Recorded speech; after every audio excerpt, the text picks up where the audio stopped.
Chapter 5. Advice from a Caterpillar. The caterpillar and Alice looked at each other for some time in silence. At last the caterpillar took the hookah out of its mouth and addressed her in a languid, sleepy voice. "Who are you?" said the caterpillar. This was not an encouraging opening for a conversation. Alice replied rather shyly, I hardly know, sir, just at present. At least I know who I was when I got up this morning, but I think I must have been changed several times since then." "What do you mean by that?" said the caterpillar sternly. "Explain yourself." "I can't explain myself, I'm afraid, sir," said Alice, "because I'm not myself, you see." "I don't see," said the caterpillar. "I'm afraid I can't put it more clearly," Alice replied very politely, "for I can't understand it myself to begin with, and being so many different sizes in a day is very confusing." "It isn't," said the caterpillar. "Well, perhaps you haven't found it so yet," said Alice, "but when you have to turn into a chrysalis, you will some day, you know, and then after that into a butterfly, I should think you'll feel it a little queer, won't you?" "Not a bit," said the caterpillar. "Well, perhaps your feelings may be different," said Alice. "All I know is it would feel very queer to me." "You," said the caterpillar contemptuously. "Who are you?" Which brought them back again to the beginning of the conversation. Alice felt a little irritated at the caterpillar's making such very short remarks, and she drew herself up and said very gravely, "I think you ought to tell me who you are first." "Why?" said the caterpillar. Here was another puzzling question, and as Alice could not think of any good reason, and the caterpillar seemed to be in a very unpleasant state of mind, she turned away. "Come back," the caterpillar called after her. "I've something important to say." This sounded promising, certainly. Alice turned and came back again. "Keep your temper," said the caterpillar. "Is that all?" said Alice, swallowing down her anger as well as she could. "No," said the caterpillar. Alice thought she might as well wait, as she had nothing else to do, and perhaps, after all, it might tell her something worth hearing. For some minutes it puffed away without speaking, but at last it unfolded its arms, took the hookah out of its mouth again, and said, "So you think you're changed, do you?" "I'm afraid I am, sir," said Alice. "I can't remember things as I used, and I don't keep the same size for 10 minutes together." "Can't remember what things?" said the caterpillar. "Well, I've tried to say, 'How doth the little busy bee?' but it came all out different," Alice replied in a very melancholy voice. "Repeat." "You are old, Father William," said the caterpillar. Alice folded her hands and began. "You are old, Father William," the young man said, "and your hair has become very white, and yet you incessantly stand on your head. Do you think at your age it is right?" "In my youth," Father William replied to his son, "I feared it might injure the brain, but now that I'm perfectly sure I have none, why, I do it again and again." "You are old," said the youth, "as I mentioned before, and have grown most uncommonly fat. Yet you turned a back somersault in at the door. Pray, what is the reason of that?" "In my youth," said the sage, as he shook his gray locks, "I kept all my limbs very supple. By the use of this ointment, 1 shilling the box, allow me to sell you a couple." "You are old," said the youth, "and your jaws are too weak for anything tougher than suet. Yet you finished the goose with the bones and the beak. Pray, how did you manage to do it?" "In my youth," said his father, "I took to the law and argued each case with my wife, and the muscular strength which it gave to my jaw has lasted the rest of my life." "You are old," said the youth. "One would hardly suppose that your eye was as steady as ever, yet you balanced an eel on the end of your nose. What made you so awfully clever?" "I have answered 3 questions, and that is enough," said his father. "Don't give yourself airs. Do you think I can listen all day to such stuff? Be off, or I'll kick you downstairs." "That is not said right," said the caterpillar. "Not quite right, I'm afraid," said Alice timidly. "Some of the words have got altered." "It's wrong from beginning to end," said the caterpillar decidedly, and there was silence for some minutes. The caterpillar was the first to speak. "What size do you want to be?" it asked. "Oh, I'm not particular as to size," Alice hastily replied. Only one doesn't like changing so often, you know." "I don't know," said the caterpillar. Alice said nothing. She had never been so much contradicted in all her life before, and she felt that she was losing her temper.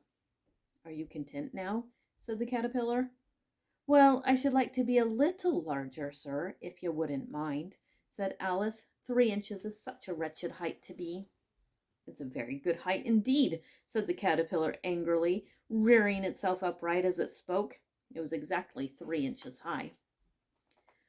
"But I'm not used to it," pleaded poor Alice in a piteous tone, and she thought to herself, "I wish the creatures wouldn't be so easily offended." "You'll get used to it in time," said the caterpillar, and it put the hookah into its mouth and began smoking again. This time Alice waited patiently until it chose to speak again. In a minute or two the caterpillar took the hookah out of its mouth and yawned once or twice and shook itself. Then it got down off the mushroom and crawled away into the grass, merely remarking as it went, "One side will make you grow taller, and the other side will make you grow shorter." "One side of what? The other side of what?" thought Alice to herself. "Of the mushroom," said the caterpillar, just as if she had asked it aloud, and in another moment it was out of sight. Alice remained looking thoughtfully at the mushroom for a minute, trying to make out which were the two sides of it, and as it was perfectly round, she found this a very difficult question. However, at last she stretched her arms round it as far as they would go, and broke off a bit of the edge with each hand. "And now which is which?" she said to herself, and nibbled a little of the right-hand bit to try the effect. The next moment she felt a violent blow underneath her chin. It had struck her foot. She was a good deal frightened by this very sudden change, but she felt that there was no time to be lost, as she was shrinking rapidly. So she set to work at once to eat some of the other bit.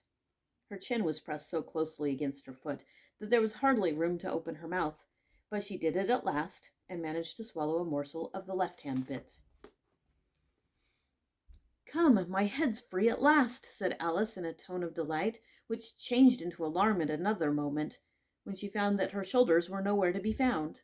All she could see, when she looked down, was an immense length of neck, which seemed to rise like a stalk out of a sea of green leaves that lay far below her. "What can all that green stuff be?" said Alice, "and where have my shoulders got to? And oh, my poor hands, how is it I can't see you?" She was moving them about as she spoke, but no result seemed to follow, except a little shaking among the distant green leaves.